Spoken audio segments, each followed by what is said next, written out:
Itlalah Al-Bait. Sekarang ni kita di atas tingkat 3 Zamzam Tower. Jadi ada Zamzam Tower dan di sini sebut sebagai Itlalah Al-Bait, view masjid kan. Dan kalau tuan tengok kat belakang kita ni, masya-Allah kan, penuh orang.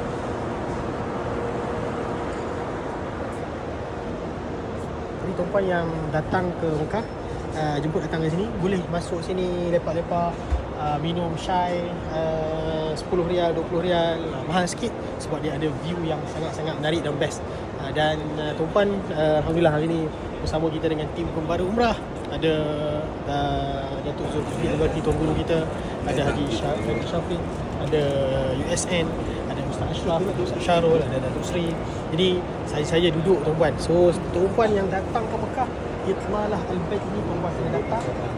Nak order boleh scan saja dah boleh order kan. Tapi view ni view yang tuan-puan kena sekali datang, ada rezeki lebih datang duduk sini untuk dapatkan view yang sangat menarik ini, masya-Allah taala.